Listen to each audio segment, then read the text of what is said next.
guerra civil de El Salvador estuvo plagada de crímenes de guerra y atrocidades, pero nada como los crímenes cometidos al norte del departamento de Morazán en 1981, una de las masacres más atroces del siglo XX, conocida hoy como la masacre del Mozote, donde hombres, mujeres y niños fueron asesinados indiscriminadamente a manos del ejército. Pero entre todos los uniformados hay un nombre que sobresale como el cerebro detrás de esta operación.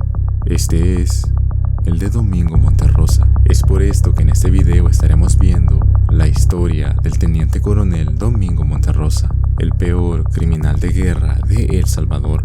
Antes de comenzar, no te olvides de dejarme tu like y suscríbete si aún no lo has hecho. Sin más que agregar, comencemos.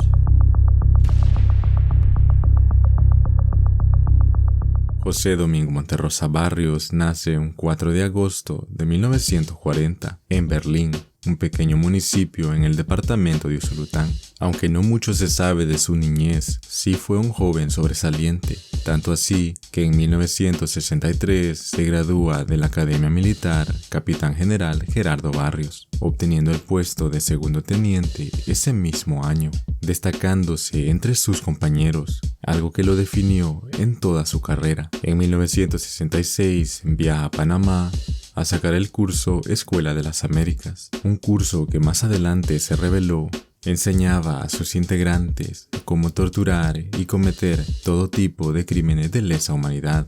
Un tiempo después también viajó a Taiwán a estudiar táctica ante insurgencias anticomunistas, dos cosas que serán muy relevantes más adelante en el video. Al regresar a El Salvador, Monterrosa es asignado como el primer comandante del batallón de paracaidistas, puesto que desempeñó durante la guerra entre El Salvador y Honduras en 1969, destacándose una vez más como un oficial que siempre estaba al frente de sus tropas, muy humano y amigable, compartiendo las mismas dificultades que sus hombres, algo que le ganó el respeto de sus compañeros y el de sus superiores. Para 1980, la guerra en El Salvador ya había estallado, y el gobierno salvadoreño, con la ayuda de Estados Unidos, había ideado un plan para combatir en contra de las guerrillas en las zonas más remotas del país. Y aquí es donde nace el Batallón de Reacción Inmediata Atlacat, una unidad de élite que pusieron en manos de Domingo Monterrosa, que por su historial militar era el hombre indicado para el gobierno en liderar esta unidad. Inmediatamente, Domingo Monterrosa y su equipo se ponen a trabajar y a lanzar operativos al norte del departamento de Morazán, un territorio conocido por ser controlado por la guerrilla. Operativos que dieron a conocer al coronel Monterrosa como un gran estratega militar, causando bajas significativas a estos grupos insurgentes, siendo un verdadero dolor de cabeza para los líderes guerrilleros.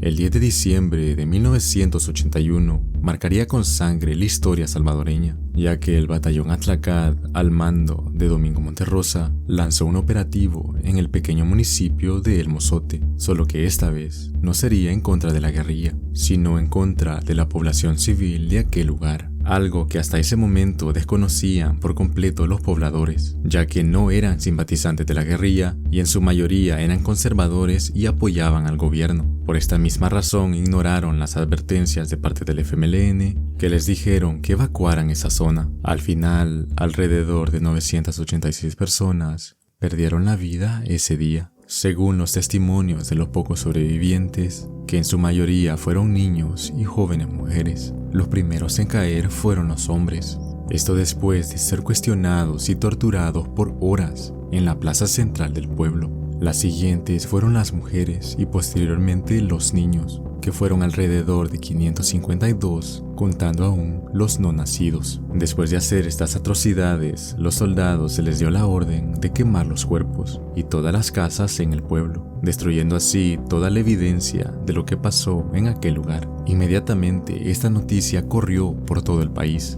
La población en ese momento solo se dio cuenta de lo cruel que fueron los hechos cometidos por la Fuerza Armada, pero con la justificación de que se trataba de simpatizantes de la guerrilla. Pero no sería hasta 1993, con la Comisión de la Verdad, que se dio a conocer a detalle la brutalidad de aquellos hechos, que fueron en realidad cometidos en contra de campesinos. personas que no tenían nada que ver con el conflicto. El ejército y el gobierno en su defensa declararon que los soldados actuaron por su propia cuenta en un momento de locura, pero basado en la evidencia, esto fue falso. Todos los comandantes, incluyendo al coronel Monterrosa, estuvieron presentes, con el mismo coronel declarándole al periodista estadounidense James Lamoy: sí, nosotros lo hicimos, matamos a todos. En esos días pensaba que eso era lo que teníamos que hacer para ganar la guerra. Estaba muy equivocado. Para 1984, la guerra llegaba a su 5º año de lucha y la fuerza y la influencia del FMLN no se había disminuido, y las incursiones de parte del batallón Atlacad en las zonas norte del departamento de Morazán ya no producían los mismos resultados. La masacre, en vez de alejar a los pobladores de la guerrilla, los definió. Para este año, el coronel Monterrosa había sido promovido como el comandante de la 3ª Brigada de Infantería, lo que lo convirtió en el máximo líder militar en toda la zona oriental. Los líderes guerrilleros entendieron que si querían ganar la guerra, tenían que eliminar a Monterrosa, y es cuando se idearon un plan. Aunque conocían poco del coronel, sabían 2 cosas. Número 1, que le encantaba ganar, y 2, su obsesión por encontrar y destruir la radio Venceremos, la voz oficial del FMLN durante la guerra, en la que sin ninguna oposición llegaban a todas las casas del pueblo salvadoreño. Por años, Monterrosa y los comandantes del ejército habían intentado encontrar la ubicación de la radio, pero sin ningún éxito, haciéndolos creer por un tiempo que ésta se encontraba en Nicaragua. Esto fue hasta octubre de 1984, cuando el coronel fue notificado que en Huateca, al norte del departamento de Morazán, se había encontrado la ubicación de la radio, después de un pequeño enfrentamiento con los guerrilleros que estaban transmitiendo por la radio Venceremos. Enseguida, el coronel Monterrosa sale en su helicóptero personal para cantar esta victoria y ser él mismo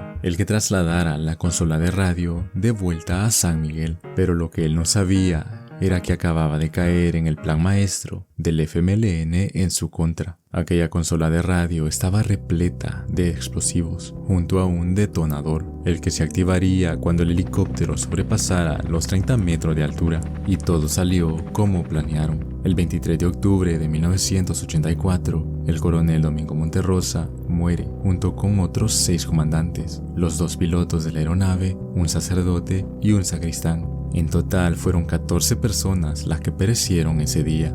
Los restos de este helicóptero ahora están en exhibición en el Museo de la Revolución en Perquín, en el departamento de Morazán. De esa manera, tras años de encubrimientos de parte del gobierno, El Salvador y el mundo sabían la verdad. El coronel, admirado y reverenciado por la derecha salvadoreña, que se había convertido en un modelo a seguir para todo militar salvadoreño, en realidad era un criminal de guerra, que así como sus crímenes, había caído de la forma más brutal. Hasta el día de hoy, la familia del coronel Monterrosa y sus compañeros niegan su participación en la masacre, a pesar de la montaña de evidencias y los testimonios que aseguran lo contrario. En 2019, el nombre de Domingo Monterrosa volvió a surgir tras una orden ejecutiva de parte del presidente Nayib Bukele, ordenando la retirada del nombre del coronel Monterrosa de la 3ª Brigada de Infantería en San Miguel. Esto en honor a las víctimas de la masacre del Mozote, algo que por años los gobiernos del FMLN habían negado a hacer. Al día de hoy, Domingo Monterrosa sigue siendo un personaje polarizante de la historia salvadoreña, que para muchos sigue siendo un héroe nacional, pero para otros, el peor genocida en la historia de El Salvador.